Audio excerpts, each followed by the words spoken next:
తిరుమల కొండలు. శ్రీ వెంకటేశ్వరుడికి 7 కొండలంటే చాలా ఇష్టం. 3000 అడుగుల ఎత్తున్న సప్తగిరులు సాక్షాత్తు హరి స్వరూపంగా భాసిల్లుతున్నాయి. శేషాచలం రూపంలో ఉన్న ఆదిశేషుడిపై కొలువైన స్వామి భక్తుల్ని అనుగ్రహిస్తున్నాడు. 7 కొండల ప్రాభవాన్ని తెలుసుకోవడం అంటే కొండలరాయుడి గొప్పదనాన్ని గురించి తెలుసుకోవడమే.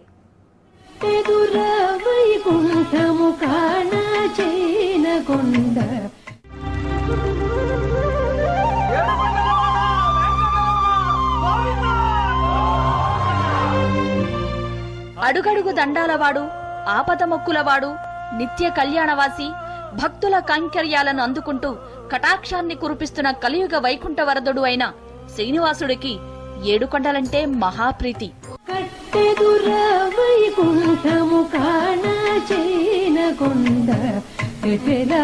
మహిమలే తిరుమల కొండ, తిరుమల కొండ. 30 ఆమడల పొడవు, 3 ఆమడల వెడల్పు, 30,000 అడుగుల ఎత్తైన సప్తగిరులపై శ్రీనివాస విభుడు కొలువయ్యాడు. అలిగి వచ్చిన హృదయలక్ష్మిని వెతుక్కుంటూ భూమికి దిగివచ్చిన శ్రీహరి 7 కొండలపై కొలువయ్యాడని స్థల పురాణం చెప్తోంది.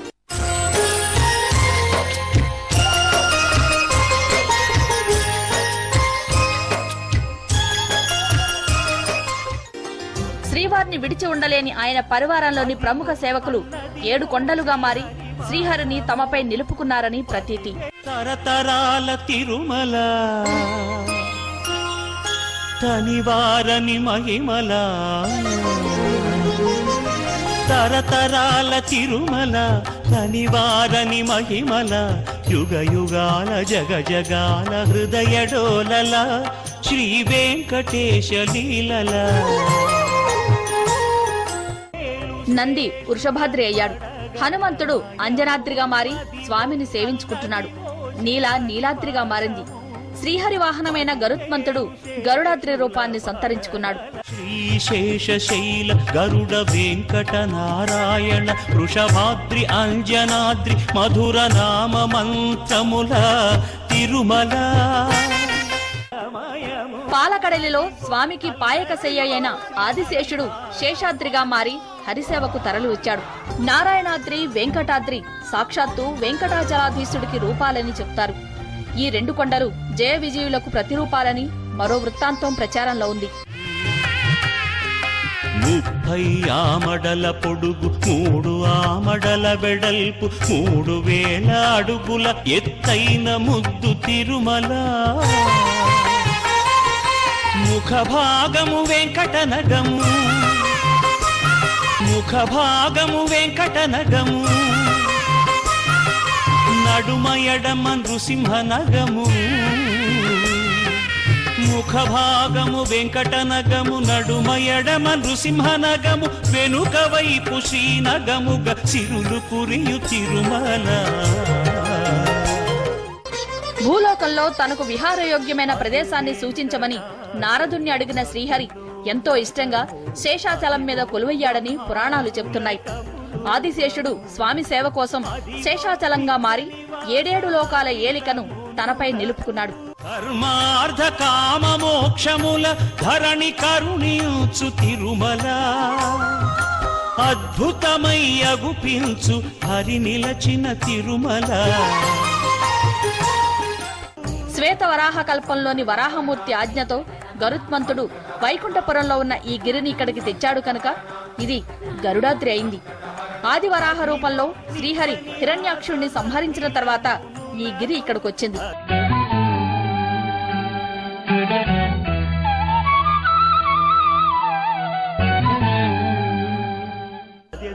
వేమంటే పాపములు, కట అంటే తొలగించడం.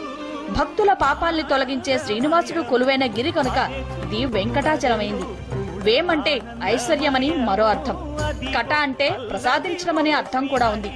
అంతులేని సిరి సంపదల్ని భక్తులకు వరంగా ఇచ్చే వైకుంఠనాథుడు కొలువైన కొండ కనుక ఇది వెంకటాచలమైంది. నారాయణుడనే భక్తుడు స్వామి పుష్కరిణీ తీరంలో తపస్సు చేశాడు. ఆయన భక్తికి మెచ్చి శ్రీ మహావిష్ణువు ఇక్కడ దర్శనమిచ్చాడు. నారాయణుడి స్తుతికి ఆనంద పరవశుడైన స్వామి నారాయణాద్రిగా పేరుపడ్డ ఈ కొండపై వెలిశారు. భక్తుల కొంగు బంగారంగా విలసిల్లుతున్నారు. త్రేతాయుగం నాటి గాథ ఆధారంగా అంజనాద్రి మహత్యాన్ని మనం స్మరించుకోవచ్చు. కేసరి అనే వానర రాజుకు పిల్లలు కలగలేదు. ఆయన తన భార్య అంజనాదేవితో కలిసి మతంగముని పాదాలపై పడ్డాడు. వెంకటాచల క్షేత్రాన్ని దర్శించుకుని పుష్కరిణిలో స్నానమాచరించి అశ్వత్థ వృక్షానికి ప్రదక్షిణ చేస్తే సంతానం కలుగుతుందని ఆయన చెప్పారు. ఆ ప్రకారంగా చేసిన అంజనాదేవికి వాయుదేవుడు ఫలాన్ని ప్రసాదించాడు. ఫలాన్ని ఆరగించిన అంజనాదేవి గర్భం దాల్చి హనుమంతుడికి జన్మనిచ్చింది. జగత్ ప్రసిద్ధుడైన ఆంజనేయుడు పేరు మీదుగా ఈ పర్వతం అంజనాద్రి అయింది.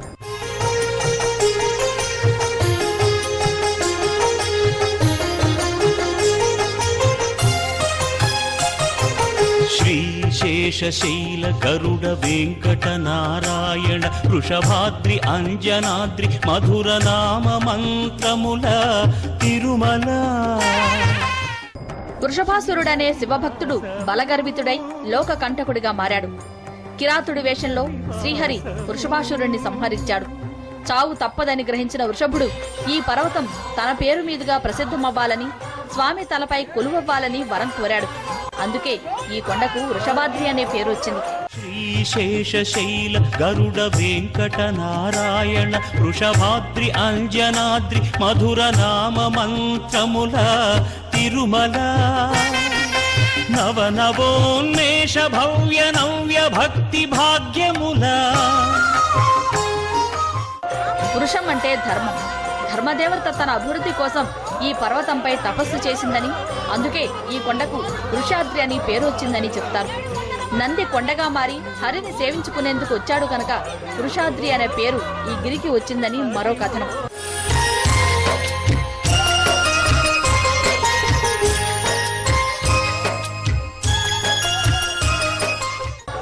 పరమ పావనమైన ఈ సప్తగిరులపై పాదాలు మోపడానికి కూడా ఇష్టపడని రామానుజాచార్యులు మోకాళ్లపై కొండ ఎక్కారని ప్రతీతి. భక్త కోటితో పాటు వెంకటాచలపతి సేవలో తరిస్తున్న 7 కొండలు కొండల రాయుడి అనుగ్రహంతో తరిస్తున్నాయి. కట్టెదుర వైకుంఠము